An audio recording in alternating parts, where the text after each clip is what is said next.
Hey there, comic book friends. This is Travis, and this is yet another eBay haul I'm going to show off. Actually, it's a couple eBay hauls that I'm going to show off here and talk about.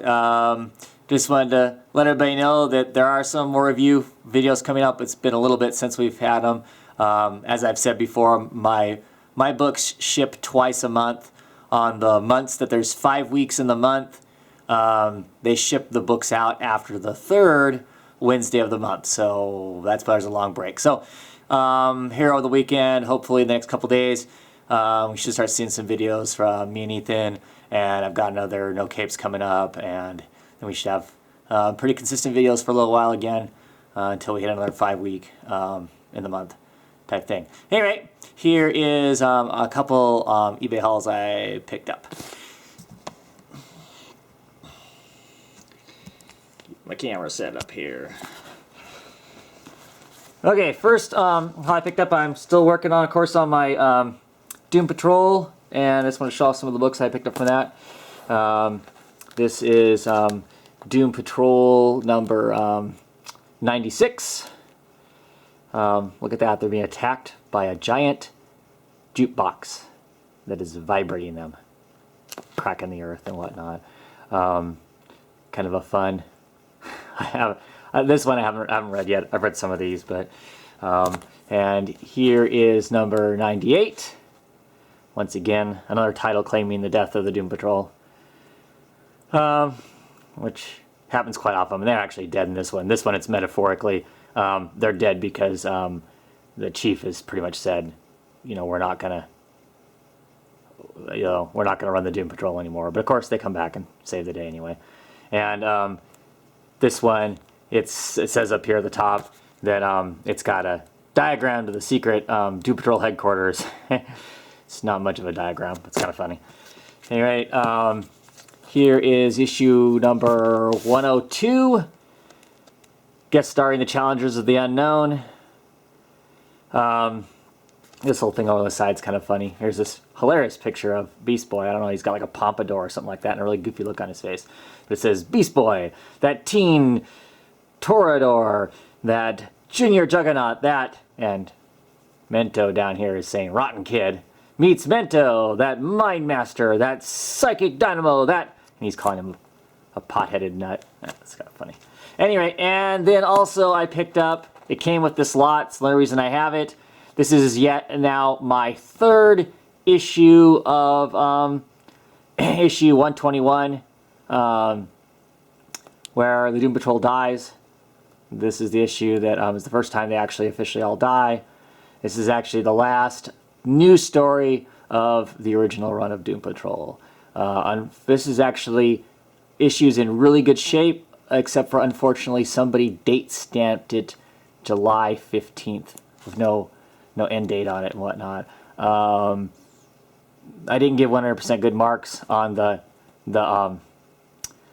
person I bought this from because they said all the covers were clean with no marks on it, and obviously there's that stamp date on it. But actually it's still really, other than that, this is probably, as far as physical condition goes, this is probably the cleanest version of the book that I have. I'm not an evaluator, so I don't know which takes the value down worse, having scuffs on the cover, or, you know, on the binding looking a little rough but all held together, or is that stamp on it take the value down more? Of course, it doesn't really matter. But this is my third of this book. Obviously I don't need 3, so I'll figure out something to do with the other 2 that I have. I don't know. It doesn't seem to be economical to sell just one book on eBay, so maybe I'll think of, me and Ethan will think of some kind of crazy contest, and when you guys can win or whatever, that one of those Silver Age books. Anyway, that was one haul. And my other haul is a much larger haul of books. I bought these all as one big lot. It was a set price or give them an offer. This is a series I remember coming out when I was first collecting comics as a kid. I didn't get it because I was busy collecting other stuff and I only had so many things I could collect at the time. This is the Young All-Stars. And the Young All-Stars, from my recollection mostly, is that this was a replacement for the All-Star Squadron. The All-Star Squadron, they had to, well, they messed them up really bad during the whole Infinite Crisis thing. Or Crisis on Infinite Earth, sorry. And they had to, they took Superman out of the group and Wonder Woman and Batman out of it to try and square the worlds away and whatnot. And they basically, I believe, if I remember correctly, they sent like, I haven't read the book yet, I actually have it now, but they sent the All-Star Squadron off to like Valhalla or something like that. So these were going to be the replacements for those characters. Some of these characters are like this guy here, Iron Monroe. He was actually basically the equivalent of Superman, I think. Like I said, I haven't read these yet. I'm just going on what I remember from, basically 20 years ago, because this is June of 1987. Watchmen's still being put out this time, and I'm buying Watchmen at the time, and I'm buying Infinity Inc. at the time, and then there's this. Anyway, I like the covers. This is a full run, so I figured I'd buy them. I paid about $1. With the shipping was free, so I paid about $1, a little more than $1 a comic. So I figured I couldn't really go wrong with that $1 comic. Anyway, there's All Stars #1, first issue. These are all written by the Thomases. Art is kind of a mixed bag. I think maybe one of the reasons why maybe the thing wasn't that successful, because it was constantly changing. Anyway, I like these first covers. Anyway, there's #1. #2, this is Tsunami, water character. Like I said, if I remember correctly. And then here is Flying Fox. This is issue #3. And this is Neptune Perkins, who I believe goes on to be like a senator or something crazy like that. Another water character. Anyway, that's kind of interesting that this group actually has 2 water characters in it. So I'm looking forward to kind of reading these things to see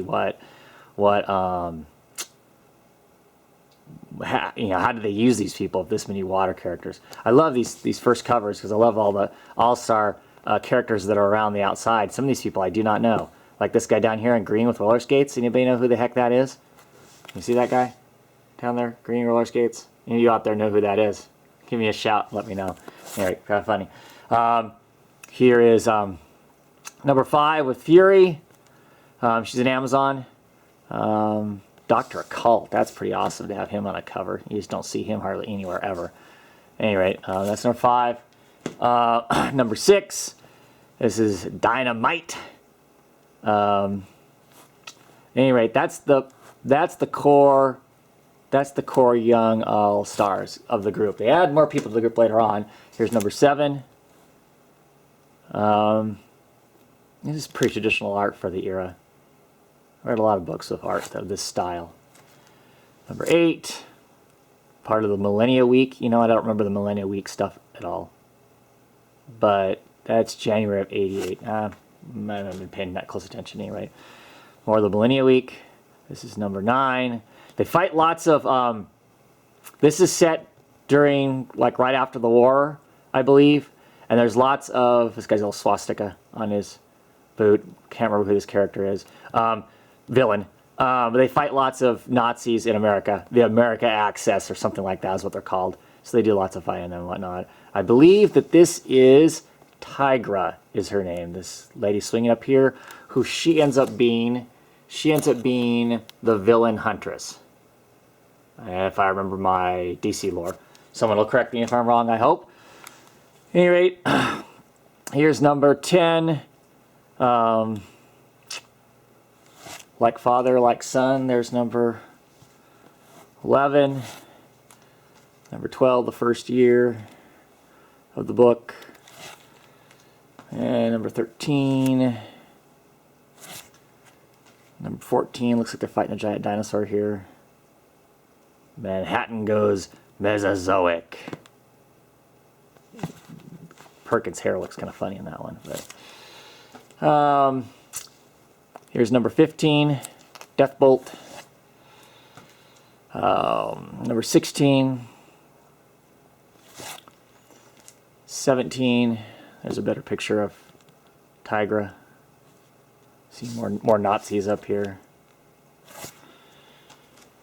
18, 19, 20. I think this character, this Fox, so what the heck was his name? Hey, think of it. Flying Fox. I think he's a Canadian hero. I think he's from Canada. All right. 21. Adam and the Evil. More Nazis.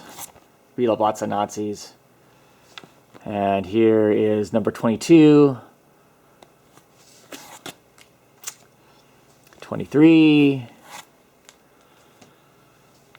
24. Like I said, this was a comic book that I think basically replaced the All-Star Squadron. So they have that kind of motif, that kind of tradition of the stuff they fight, and it's kind of, more of the old school kind of a deal there. There's number 25. 26. Biggest reason I picked this up is I've always been kind of curious about it, and I got this full run. So 27. A Day in the Life of the All-Star Squadron, or What Did You Do in the War, Fury? I believe that this is an issue where it actually has Fury. She actually writes what everybody else did, what everybody else was doing when the war was going on. I just love some of these old traditional characters. One of the bummers about the whole DC reboot, we don't see any of these people, and who knows what they're going to look like when they come back, and how much they'll be like the people they are. Some of these characters, in my opinion, I always liked Dr. Midnight, Liberty Bell. These people, as far as I'm concerned, they can't bring them back fast enough, and I hope they don't change them up too much. Number 28, fighting more lizards.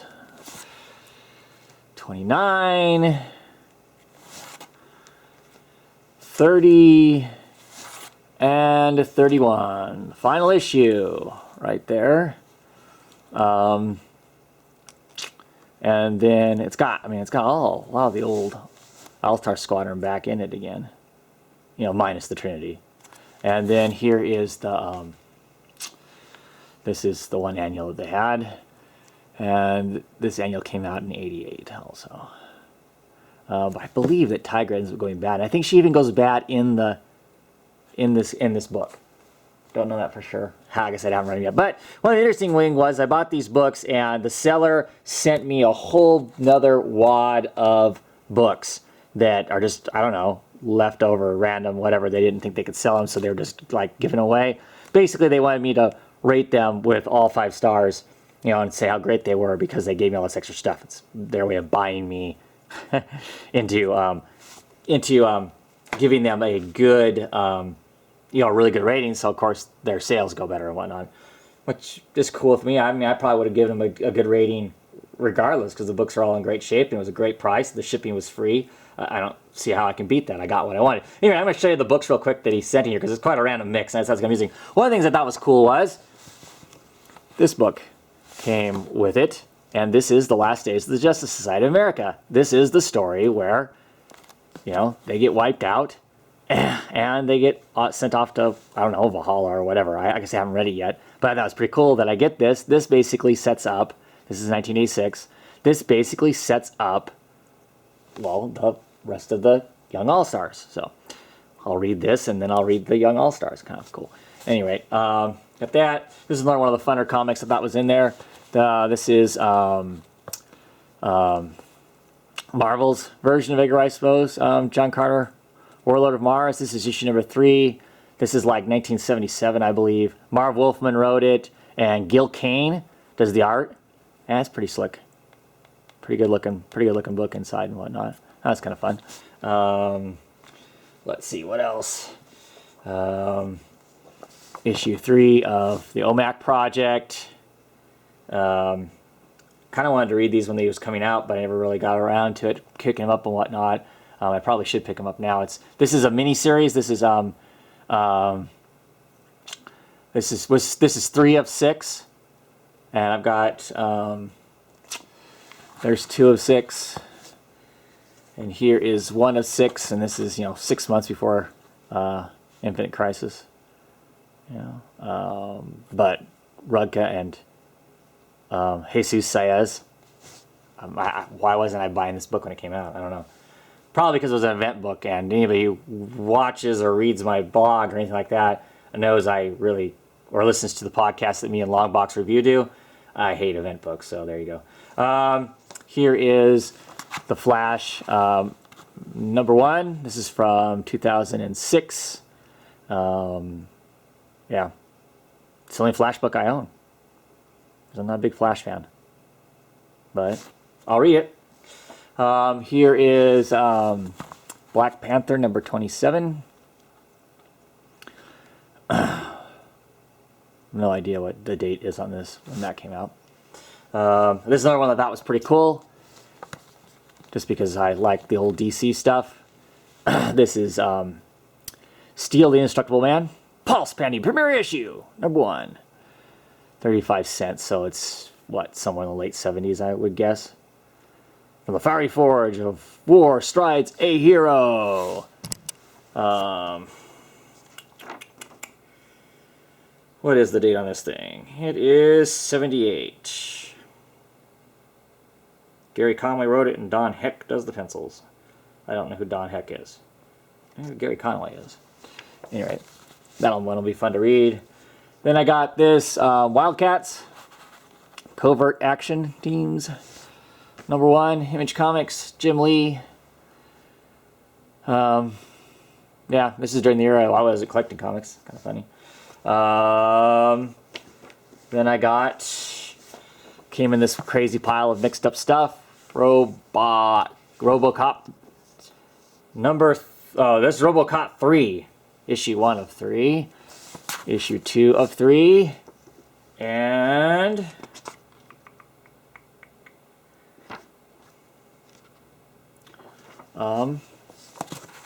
three of 3.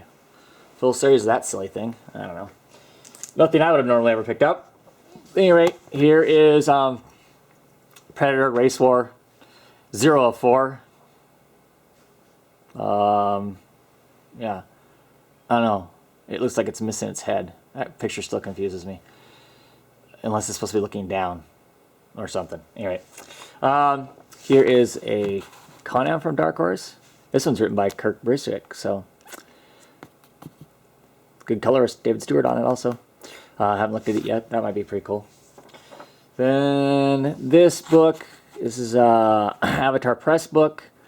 Sharon Scott's More Than Mortal. No clue on that book. Madame Mirage, this is the first look. Written by Paul Dini. I like Paul Dini, so I'll take a look at it. This was a 99-cent comic. I'm assuming this was something that just kind of give you a look at what this might be like, kind of a thing. And I got some fun books here. Let's see. These are old DC Star Trek book. This is issue 11. Mind Meld. That's a great cover. But yeah, another Star Trek. I'll have to see if my friend from Longbox Review has these, because I'm not a big Star Trek fan. I mean, I like Star Trek. I watched it, but I have no interest in reading the comic book and whatnot. So there's number 12, number 14, number 21. Then I got some X-Files here from Topps Comics. Issue 15, issue 19. I don't know if these are actually retelling of stories or new stories. John Rossum writes these things. I am familiar with him as far as creators go. 25. Then I got this Image comic here. This is number 1. World Class Comics. It's a black and white, I think. It's got a bunch of different stories in it. Dr. Stellar, Speed Queen, Atomic Sub, Vitaman, The Mysterious Origins of Mr. Martian. Anyway, it's a black and white book. And then I also got this. Big Bang Comics. This is issue number 4. It looks like some sort of a pulp traditional type thing. And let's see. And then I got this from... You don't even know what comic company this is. Cyblade. The Battle for Independence. Number 1. Let's see. What company is this? 1985. I'm not familiar with this company at all. Crusade Comics? Yeah, I don't know. Crusade Comics, I guess. Doesn't look like my type of thing, but, you know, whatever. Something will go in a pile somewhere else or something. And then the one comic that I already actually own that's in this lot of stuff, Justice League issue 0. This is by Miles Lerner. All-star cast of artists. This is kind of fun. This is where the last Justice League incarnation, the Trinity was trying to pick who was going to be in the book. I mean, who I was going to be on the team and who wasn't, which is kind of fun.